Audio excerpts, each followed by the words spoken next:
Merhaba değerli izleyiciler. Simülasyon evren hipotezini incelemeye kaldığımız yerden devam ediyoruz. Bu bağlamda simülasyon hipotezi ile kuantum fiziği arasındaki bağlantılara değinelim. Kuantum mekaniği gerçekten de klasik determinist görüşlere meydan okumaktadır.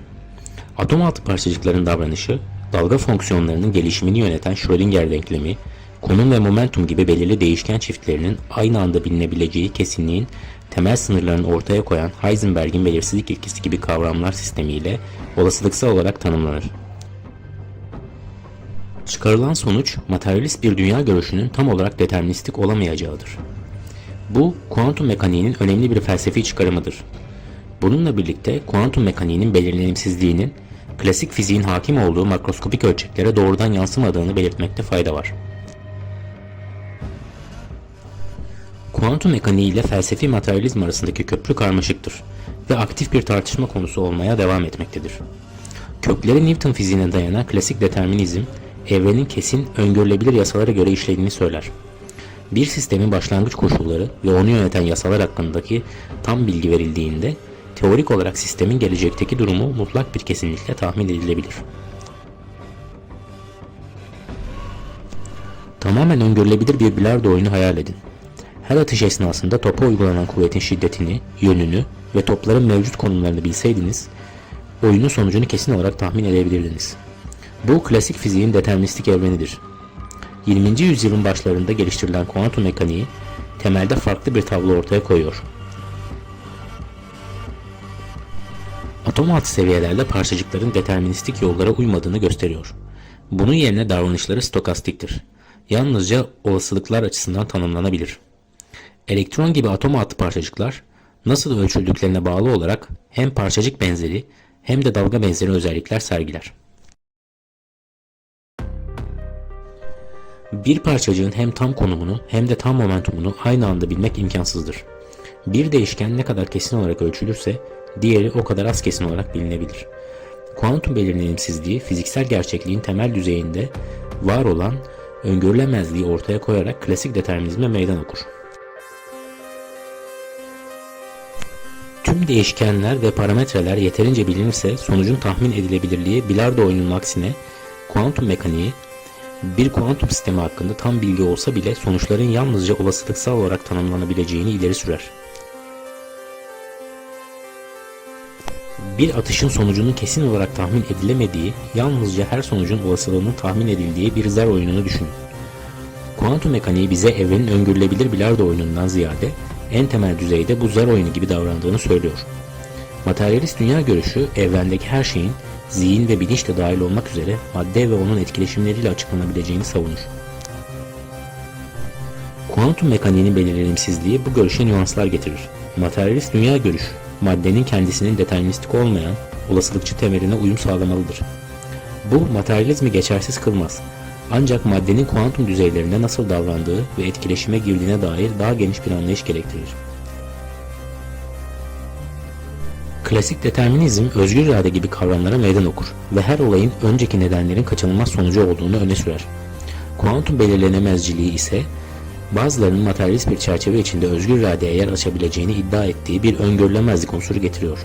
Ancak bu yorum oldukça tartışmalıdır. Yaşam ve bilinç de dahil olmak üzere evrenin karmaşıklığı, onun temel kuantum parçalarının etkileşimlerinden ortaya çıkar. Kuantum mekaniği tarafından desteklenen materyalist bir bakış açısı, gerçekliğin temel katmanı olasılıksal olsa da, biyoloji ve psikoloji gibi daha yüksek seviyelerde ortaya çıkan özelliklerin ve yasaların, çok sayıda kuantum olayının istatistiksel doğası nedeniyle hala deterministik modeller sergileyebileceğini kabul eder. Kuantum düzeyindeki tüm fenomenleri tam manasıyla açıklayacak bir teori henüz geliştirilememiştir. Ayrıca henüz tüm fiziksel prosesleri birleştirebilmiş bir kuram bulunamamıştır. Kuantum standart modelindeki gravitasyon kuvveti ile genel görelilik teorisindeki gravitasyon kuvveti tamamen farklı karakteristik ve doğalara sahiptir. Bu da kuantum mekaniğinin tamamlanamamış bir teori olduğunu göstermektedir. Kuantum mekaniğinin matematiği, laboratuvarlarda gözlemlenen gerçekliğin bir taklididir. Mikroskobik düzeyde kuantum belirsizliği ile makroskobik düzeyde determinizm arasındaki ilişkiyi araştırmak, kuantum fiziği ile klasik mekanik arasında köprü kuran derin bir araştırmadır. Kuantum belirsizliği parçacıkların özelliklerinin kuantum seviyesindeki doğal belirsizliğini ve öngörülemezliğini ifade eder. Kuantum mekaniğine göre parçacıkların gözlemlenene kadar belirli durumları yoktur. Bunun yerine tüm olası durumların süperpozisyonunda bulunurlar. Ölçüm eylemi parçacığı etkiler ve onun dalga fonksiyonunu olası durumlardan birine çökertir. Makroskopik düzeyde dünya, nedenlerin öngörülebilir şekilde belirli sonuçlara yol açtığı deterministik yasaları takip ediyor gibi görünüyor. Bu deterministik görüşün kökleri, makroskopik nesnelerin hareketini yöneten klasik analitik mekaniğe dayanmaktadır. Kuantum parçacıklarını geniş bir dans grubundaki bireysel dansçılar olarak düşünün. Her dansçı yakından bakıldığında tahmin edilemeyecek şekilde hareket ederken, uzaktan bakıldığında topluluk, tutarlı, koreografili bir rutin gerçekleştiriyor gibi görünmektedir. Kuantum mekaniği büyük parçacık topluluklarının davranışını tahmin etmek için istatistiksel yasaları kullanır. Makroskopik nesneleri gözlemlediğimizde aslında sayısız parçacığın kuantum davranışının ortalamasını alıyoruz ve bu da deterministik sonuçlara yol açıyor. Bu tek tek gaz moleküllerinin rastgele hareketine rağmen bir kaptaki gazın genel davranışını tahmin etmeye benzer. Daha temel düzeyde kuantum süreçleriyle ilişkili olan üst seviyedeki çok elemanlı ve büyük fiziksel sistemlerin deterministik süreçlerle temsil edilen doğası, bizleri merkezi limit teoremi, stokastisite, ergodik süreçler ve matematiğin fiziksel yasalarla yönetilen evreni açıklamadaki izah edilemez etkinliğine ilişkin daha geniş felsefi tartışmalara doğru sürükler.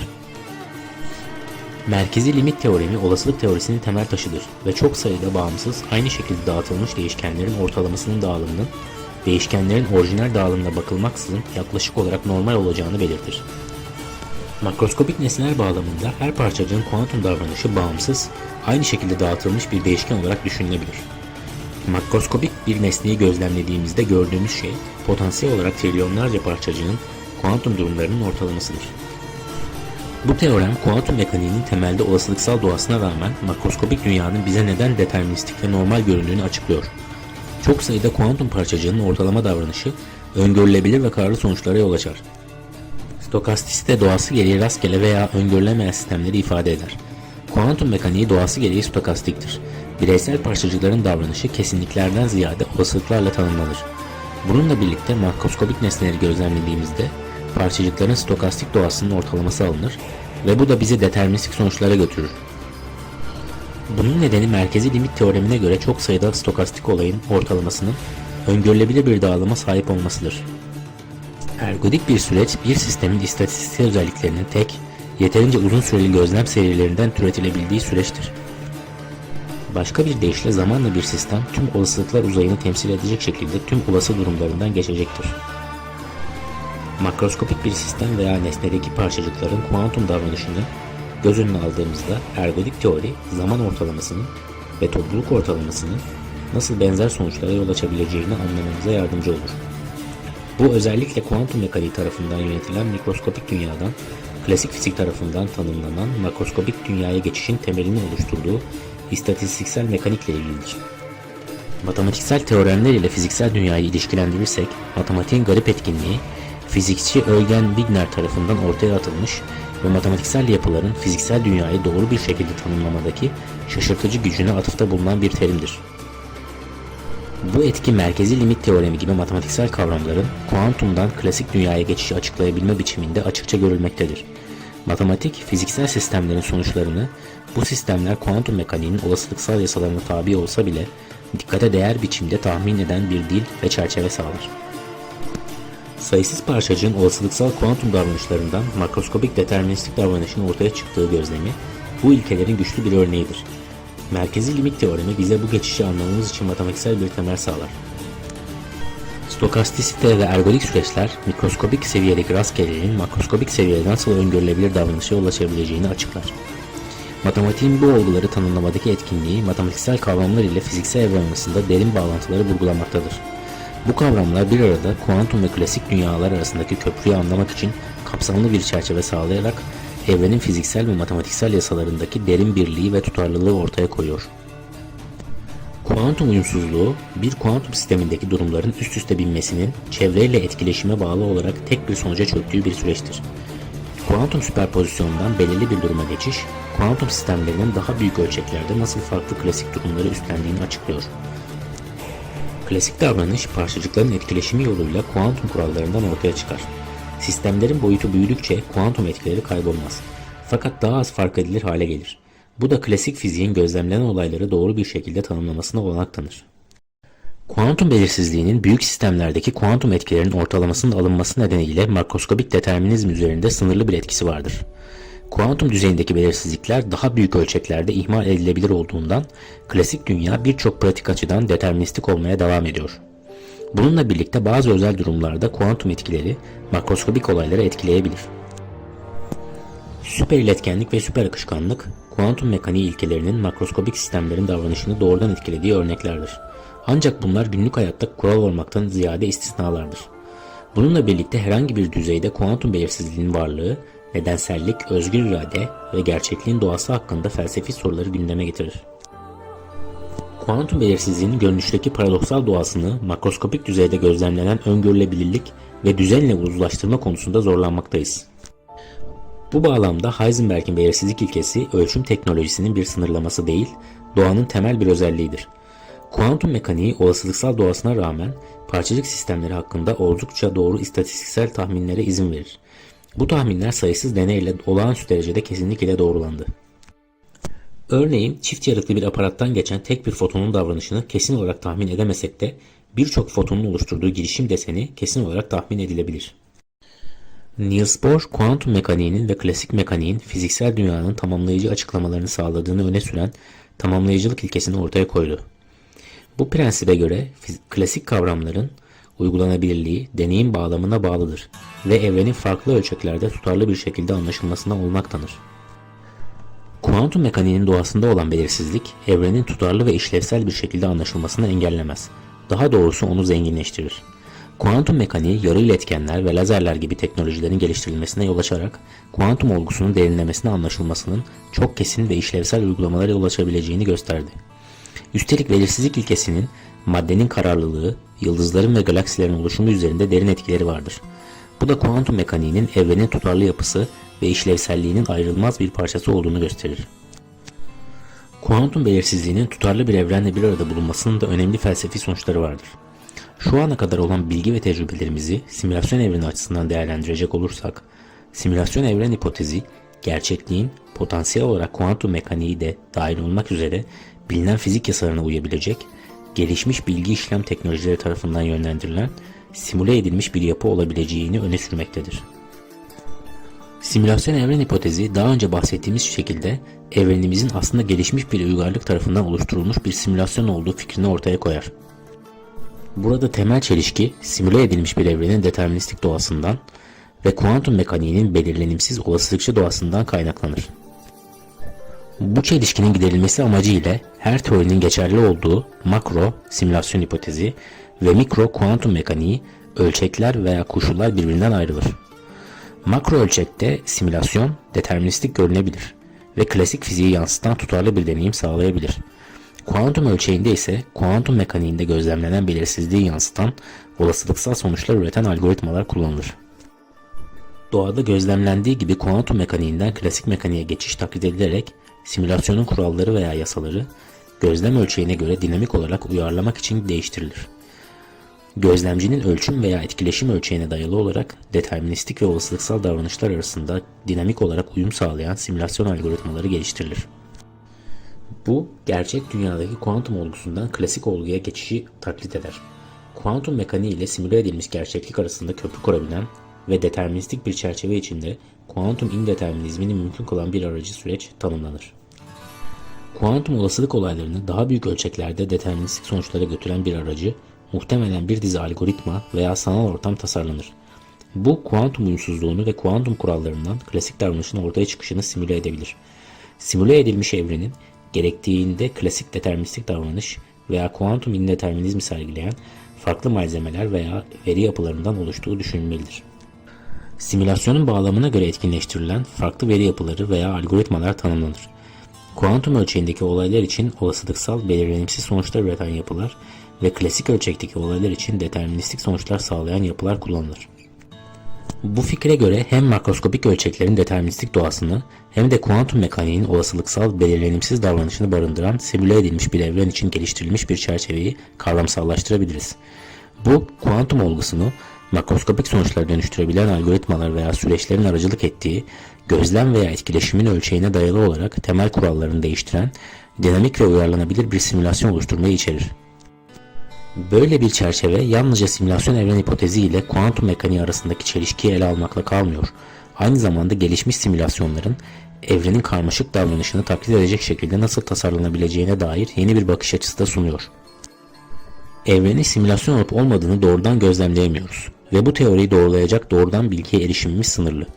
Evren deterministik fizik yasalarına göre işlerken kuantum mekaniğindeki rastgelelik evrenin simüle edilmiş bir yapı olabileceği fikrini destekler ya da çürütebilir.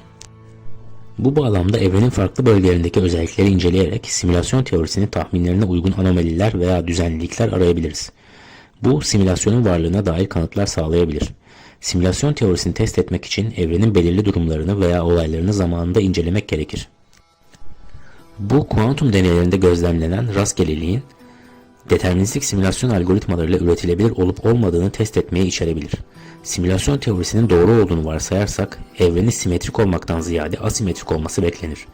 Bilgisayar bilimleri açısından simülasyon teorisini test etmek derinlemesine teknik ve teorik zorlukları beraberinde getirir. Bu tartışmayı simülasyon teorisinin test edilmesiyle ilgili kilit noktaları ve potansiyel zorlukları ele alarak genişletelim. Bilgisayar bilimlerinin temelinde yatan algoritmalar ve hesaplama teorileri, evrenin bir simülasyon olup olmadığının test edilmesi için çeşitli yollar sunar.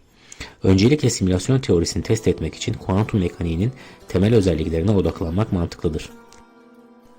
Kuantum mekaniği evrende rastgeleliğin temel bir öğesi olduğunu öne sürer.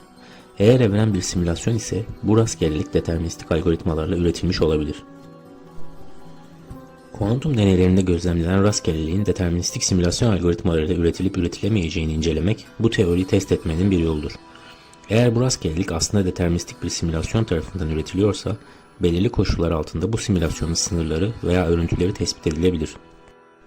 Simülasyon teorisinin bir diğer yönü, simülasyonun kaynaklarını optimize etme ihtiyacıdır. Bu ihtiyaç, belirli bölgelerde daha fazla detaylandırma yapılmasını gerektirmektedir.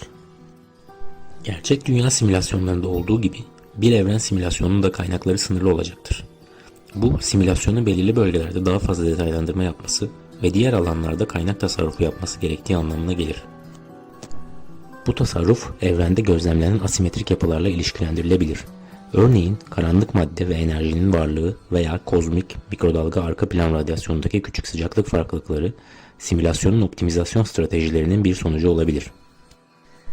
Gözlemlenebilir evrende asimetri veya beklenmedik düzenlilikler aramak simülasyon hipotezini destekleyebilir.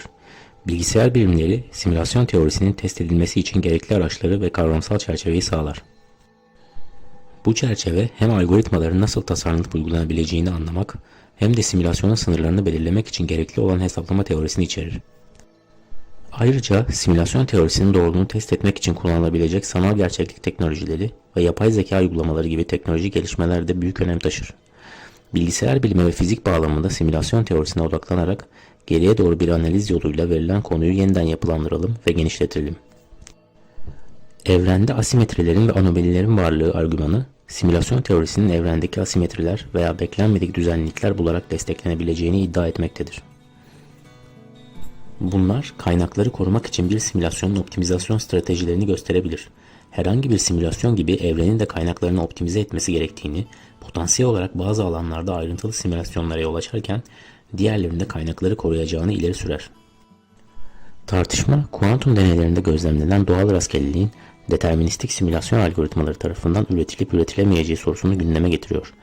Bilgisayar simülasyonlarında kaynaklar sınırlıdır ve dikkatli bir şekilde yönetilmelidir. Eğer evren bir simülasyonsa, benzer ilkeler geçerli olacak ve bu da farklı bölgelerin nasıl simüle edileceği konusunda farklılıklara yol açacaktır. Bu, hesaplama kaynaklarından tasarruf etmek için uzaktaki veya daha az kritik nesnelerin daha az ayrıntıyla işlendiği bilgisayar grafiklerindeki ayrıntı düzeyi kavramını yansıtır.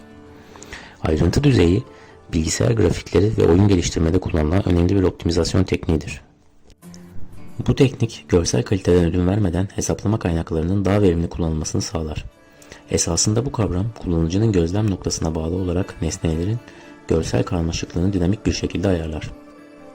Ayrıntı düzeyinin temel prensibi, kullanıcının bakış açısına uzak olan veya ekran üzerinde çok küçük bir alanı kapsayan nesnelerin daha az detayla, daha düşük piksel sayısıyla veya daha basit doku haritalarıyla gösterilmesidir. Bu yaklaşım, görüntü kalitesinde gözle görülür bir kayıp olmadan grafik işleme ünitesinin yükünü azaltır ve genel performansı iyileştirir. Örneğin bir video oyununda oyuncu geniş bir manzaraya bakıyor olabilir. Bu teknoloji sayesinde oyuncuya yakın olan ağaçlar ve yapılar yüksek detayda gösterilirken uzakta bulunanlar daha az detayla işlenir. Bu oyunun akıcı bir şekilde çalışmasını sağlar ve aynı zamanda bellek kullanımını azaltır. Ayrıntı düzeyi özellikle açık dünya oyunlarında veya karmaşık 3D modelleme gerektiren uygulamalarda kritik bir öneme sahiptir. Bu teknik kullanıcı deneyimini bozmadan kaynak kullanımını optimize eder. Simülasyon teorisi bağlamında bu kavrama benzer bir optimizasyon stratejisinin evrenin simülasyonunda da kullanılabiliyor olabileceği öne sürülür. Yani evrenin bir simülasyon olduğu varsayılırsa simülasyonu yürüten hesaplama ve işletim sisteminin kaynakları sınırlı olacaktır. Bu durumda simülasyonun belirli bölgeleri, örneğin insanların yaşamadığı veya gözlemlemediği uzay bölgeleri daha az detaylı işlenebilir. Bu simülasyonun genel verimliliğini artırırken kaynak kullanımını azaltır. Ayrıntı düzeyi kavramı sadece sanal ortamlar ve oyunlar için değil, aynı zamanda evrenin yapısını ve işleyişini anlamak için kullanılabilecek geniş bir teorik çerçeve sunar. Bu konuyla ilgili ufuk açıcı sorularımıza devam edecek olursak, kuantum mekaniğinin doğasında bulunan rastgelelik, simülasyon teorisine nasıl meydan okuyabilir veya onu nasıl destekleyebilir? Eğer evren bir simülasyonsa, bu rastgelelik ya simülasyonun kendine özgü bir özelliği ya da deterministik algoritmaların yarattığı bir yanılsama olabilir. Gerçekten rastgele olaylar ile deterministik süreçler, sözde rastgelelik, tarafından üretilen olaylar arasında ayrım yapabilme yeteneği, evrenin doğasına dair içgörüler sunabilir. Bu kavram sözde rastgeleliğin deterministik yollarla oluşturulduğu ancak altta yatan algoritmayı bilmeden gerçek rastgelelikten ayırt edilemediği kriptografik algoritmalara benzer. Bu rastgelelik özellikle parçacık düzeyinde olayların sonuçlarının önceden tahmin edilemeyeceği anlamına gelir. Klasik fizikte sistemin başlangıç durumunu biliyorsak, deterministik yasalar kullanarak gelecekteki durumlarını tahmin edebiliriz. Kuantum mekaniğindeki bu temel rastgelelik, evrenin bir simülasyon olup olmadığı sorusunu daha karmaşık hale getirir. Eğer evren gerçekten bir simülasyonsa ve bu rastgelelik simülasyonun bir parçasıysa, bu simülasyonu yürüten altyapının inanılmaz derecede karmaşık ve güçlü olduğunu gösterir. Simülasyon, kuantum düzeyindeki olayların sonuçlarını her seferinde yeniden hesaplayarak gerçek rastgeleliği taklit eder. Öte yandan kuantum mekaniğindeki rastgelelik, deterministik algoritmalar kullanılarak oluşturulan bir yanılsama olabilir. Buna göre kuantum düzeyinde gözlemlenen rastgelelik aslında çok karmaşık deterministik süreçlerin sonucudur. Bu durumda evrenin bir simülasyon olduğu argümanı güçlenir. Çünkü simülasyon teorisi evrenin temelinde yatan süreçlerin belirli kurallar ve algoritmalara dayandığını varsayar. Bu tartışma kriptografik algoritmaların nasıl çalıştığına benzer bir şekilde gelişir. Kriptografi, mesajların güvenli bir şekilde şifrelenmesi ve şifresinin çözülmesi için deterministik algoritmalar kullanır. Bu algoritmalar belirli bir girdiyle çalıştırıldığında tahmin edilemez sonuçlar üretirler ki bu dışarıdan bakıldığında rastgele gibi görünebilir. Ancak bu süreçlerin temelinde yatan algoritmaları bilen biri için sonuçlar anlamlı ve öngörülebilirdir. Kuantum mekaniğindeki rastgelelik ile kriptografik algoritmalar arasındaki bu paralellik, eğer evren bir simülasyonsa kuantum düzeyindeki rastgeleliğin aslında deterministik algoritmalar tarafından üretilen sözde rastgelelik olabileceği fikrini destekler. Bu fikir evrenin doğasını anlama çabamızda önemli bir içgörü sunar. Gözlemlenen rastgeleliğin altında belki de anlayabileceğimizden çok daha karmaşık bir düzen yatıyor olabilir. Sonuç olarak kuantum mekaniğinin doğasındaki rastgelelik simülasyon teorisine hem meydan okuyabilir hem de onu destekleyebilir. Burada sormamız gereken temel soru hangi spesifik deneylerin veya gözlemlerin simülasyon teorisini test edebileceğidir. Simülasyon teorisini test etmek için kaynak optimizasyonuna dair kanıtlar veya kuantum rastlantısallığında determinizmi öneren modeller aranabilir. Bu, kozmik mikrodalga arka planının rastgele olmama belirtileri açısından analiz edilmesini veya rastgeleliğin sınırlarını test eden kuantum deneylerinin yapılmasını içerebilir. Programın altında yatan mantığı ve yapısını ortaya çıkarmak için özel testlerin tasarlandığı bilgisayar kodunda hata ayıklama ile bir benzetme yapılabilir.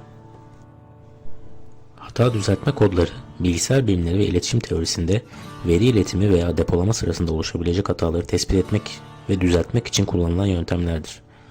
Bu kodlar verilerin doğruluğunu korumak için ekstra bitler ekleyerek böylece olası hataları algılayıp bazı durumlarda bu hataları orijinal veriyi kaybetmeden düzeltebilirler. Bu kodlar özellikle hafıza kartları, yüksek performanslı bilgisayar sistemleri ve uzay iletişiminde kritik bir öneme sahiptir. Hata ayıklama, bir programın beklenmeyen davranışlarını veya hatalarını bulmak ve düzeltmek için kullanılan bir süreçtir. Programcılar programın beklenen ile gerçekleşen davranışlar arasındaki farkları analiz ederek ve özel testler tasarlayarak hataların kaynağını bulmaya çalışırlar. Bu testler programın altında yatan mantığı ve yapısını ortaya çıkarmak amacıyla yapılır. Simülasyon evren hipotezi bağlamında evrenin bir tür bilgisayar simülasyonu olduğunu varsayarsak, evrenin temelinde yatan kodun hata ayıklama ve düzeltme mekanizmalarına sahip olabileceği düşünülebilir. Bu simülasyonda hatalar oluşuyorsa, simülasyonu yürüten sistem bu hataları tespit edip düzeltecek mekanizmalara sahip olabilir. Bu bağlamda kuantum mekaniğindeki rastgelelik ve belirsizlikler, simülasyonun hata düzeltme mekanizmalarının bir parçası olmaktadır. Kuantum düzeyindeki hatalar evrenin temelindeki algoritmalar tarafından düzeltilir. Bu, evrenin simülasyonunun son derece gelişmiş ve kendini düzeltebilir bir yapıda olduğunu öne sürer. Hata düzeltme kodlarının varlığı ve işlevi, evrenin temelinde yatan kodun da benzer bir hata düzeltme veya ayıklama mekanizmasına sahip olabileceği fikrini destekleyebilir. Simülasyon evren hipotezi ile hata düzeltme kodları ve ayıklama süreçleri arasındaki benzetme, bu teorik çerçevenin nasıl test edilebileceği üzerinde düşünmek için ilginç bir yol sunar. Big Bang teorisinden kozmolojik enflasyona, genel görelilikten kuantum mekaniğine kadar birçok farklı fiziksel teori, evrenin yapısını ve evrimini açıklamak için geliştirilmiştir. Bu teoriler evrenin nasıl bu kadar detaylı ve karmaşık bir yapıya sahip olduğunu matematiksel ve deneysel temellerle açıklamaya çalışır. Örneğin kozmik mikrodalga arka plan radyasyonundaki küçük sıcaklık farklılıkları, evrenin erken dönemlerinde meydana gelen kuantum dalgalanmalarından kaynaklanıyor olabilir. Bu dalgalanmalar zamanla büyüyerek galaksilerin ve diğer astronomik yapıların oluşumuna yol açmıştır. Bu süreçler evrendeki asimetrilerin ve detaylı alanların nasıl ortaya çıktığını açıklar. Öte yandan karanlık madde ve karanlık enerji evrenin toplam kütle enerji bütçesinin büyük bir kısmını oluştururken doğrudan gözlemlenemeyen fenomenlerdir. Karanlık madde galaksilerin dönüş hızlarını ve galaksi kümeleri içindeki dağılımı açıklamada, karanlık enerji ise evrenin genişleme hızının zamanla neden hızlandığını açıklamada önemli rol oynar. Simülasyon hipotezi açısından bakıldığında karanlık madde ve karanlık enerji simülasyonun kaynaklarını optimize etme ihtiyacının bir yansıması olarak görülebilir. Ancak bu iki gizemli bileşen şu an için mevcut fiziksel teorilerle daha tutarlı bir şekilde açıklanmaktadır. Genel görelilik teorisi ve kozmoloji, karanlık madde ve karanlık enerjinin varlığını ve etkilerini evrenin genişlemesi ve yapıları üzerindeki gözlemlerle desteklemektedir. Simülasyon hipotezine ilgi çekici bir perspektif sunulmuş olsa da bu hipotezi destekleyecek somut bilimsel kanıtlar henüz mevcut değildir. Ancak simülasyon teorisi argümanını mantıksal olarak yeniden yapılandırarak ve her bileşeni rehberli düşünce ve akıl yürütmeyle keşfederek teorinin sonuçları ve onu test etmenin zorlukları hakkında daha derin bir anlayış kazanırız. Bilgisayar grafiklerinde ayrıntı düzeyi, sahte rastgelelik oluşturmak için kriptografik algoritmalar, hata düzeltme kodları gibi analojilerin kullanılması, karmaşık noktaların açığa kavuşturulmasına yardımcı olur. Bu yaklaşım, evrenin bir simülasyon olup olmadığı konusunda kesin bir sonuca varmamızı sağlamayabilir. Ancak bilimsel metodoloji ve teoriz ilkelerini kullanarak bu teoriyi destekleyen veya çürüten kanıtları daha sistemli bir şekilde araştırmamıza olanak tanır. Bu, hem simülasyon teorisinin daha iyi anlaşılmasına katkıda bulunabilir, hem de evrenin temel yapısına dair bilgimizi genişletebilir. Dinlediğiniz için teşekkürler, sağlıcakla kalın.